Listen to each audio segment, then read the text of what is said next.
بسم اللہ الرحمن الرحیم۔ السلام علیکم۔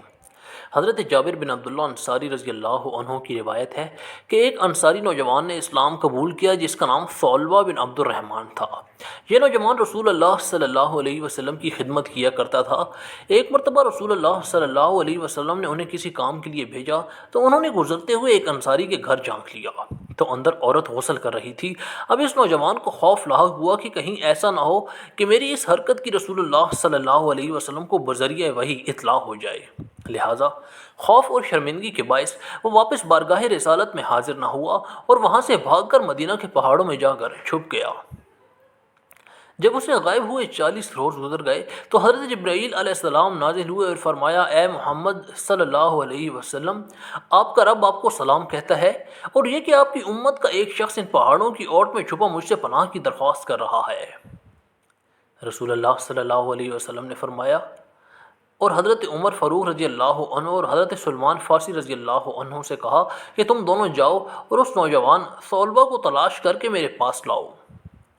یہ دونوں حضرات مدینہ منورہ سے ان پہاڑوں کی طرف تلاش میں نکلے تو راستے میں مدینہ کے زفافہ نامی ایک چرواہی سے ملاقات ہو گئی تو اس سے پوچھا کہ تم نے ان پہاڑوں کے دامن میں ثعلبہ نامی کسی نوجوان کو تو نہیں دیکھا؟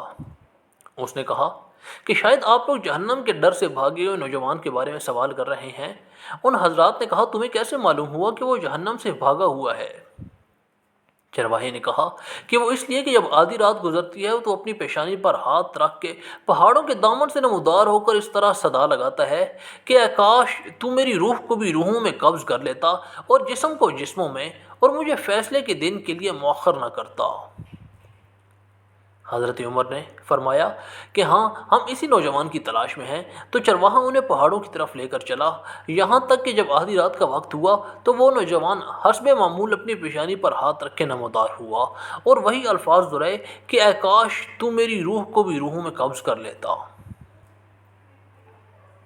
اس دوران حضرت عمر رضی اللہ عنہ نے جھپٹ کر اسے گود میں اٹھا لیا تو اس نے پوچھا کہ رسول اللہ صلی اللہ علیہ وسلم کو میرے گناہ کے بارے میں معلوم پڑ گیا ہے؟ فرمایا، یہ تو مجھے معلوم نہیں، البتہ کل شام آپ صلی اللہ علیہ وسلم نے تمہیں یاد کیا، پھر مجھے اور سلمان کو تمہاری تلاش میں بھیج دیا کہ جاؤ ثعلبہ کو ڈھونڈ کر لاؤ۔ اس نے کہا کہ پھر ایسا کرو، مجھے اس وقت بارگاہ اقدس میں لے چلو جب آپ صلی اللہ علیہ وسلم نماز پڑھ رہے ہوں۔ حضرت عمر اور سلمان فارسی اس کو ساتھ لے کر چلے اور پیچھے صف میں کھڑا کر دیا۔ ثعلبہ نے جب حالت نماز میں رسول اللہ صلی اللہ علیہ وسلم کی تلاوت سنی تو بے ہوش ہو کر گر پڑا۔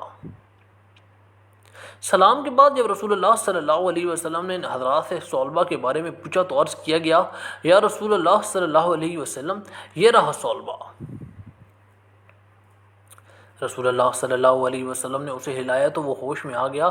آپ نے فرمایا، تجھے کس چیز نے مجھ سے غائب کر دیا تھا؟ عرض کیا، میرے گناہ نے یا رسول اللہ۔ آپ نے اسے تسلی دی اور اسے اپنے گھر جانے کا حکم فرمایا، جس کے بعد یہ نوجوان 8 روز تک بیمار پڑا رہا۔ اطلاع ملنے پر حضرت سلمان فارسی رضی اللہ عنہ بارگاہ رسالت میں حاضر ہو کر عرض گزار ہوئے کہ احساس گناہ نے ثعلبہ کو بیمار کر ڈالا۔ رسول اللہ صلی اللہ علیہ وسلم نے فرمایا، چلو بھی ثعلبہ کی عیادت کریں۔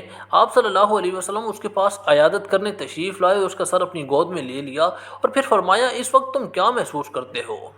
اس نے فرمایا، یا رسول اللہ صلی اللہ علیہ وسلم، مجھے ایسا محسوس ہوتا ہے کہ میرے جسم کا گوشت میری کھال اور ہڈیوں کو چونٹیاں سی کاٹ رہی ہیں۔ آپ صلی اللہ علیہ وسلم نے فرمایا، کوئی خواہش ہو تو کہو۔ ثعلبہ نے کہا، میرے رب کی طرف سے مغفرت کا پروانہ اور بس۔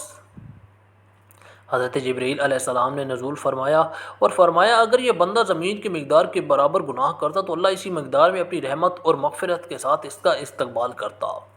جب رسول اللہ صلی اللہ علیہ وسلم نے ثعلبہ کو اللہ کا یہ پیغام دے دیا تو اس نے ایک چیخ کے ساتھ جان دے دی۔ رسول اللہ صلی اللہ علیہ وسلم نے ثعلبہ کو اللہ کا یہ پیغام دیا تو اس نے ایک چیخ کے ساتھ جان دی۔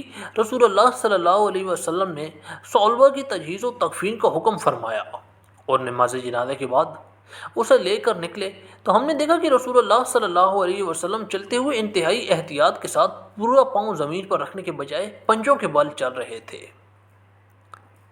تدفین کے بعد رسول اللہ صلی اللہ علیہ وسلم سے اس کی وجہ پوچھی گئی تو آپ نے فرمایا، قسم ہے اس ذات کی جس نے مجھے سچا نبی بنا کر بھیجا، وجہ یہ تھی کہ صلبہ کی جنازے کے ساتھ چلنے کے لیے اس قدر آسمان سے فرشتے نازل ہوئے کہ زمین پر پاؤں رکھنا مشکل تھا۔ روزانہ اسلامی واقعات سننے کے لیے ہمارے چینل سبسکرائب کریں اور بیل کا بٹن ضرور دبائیں۔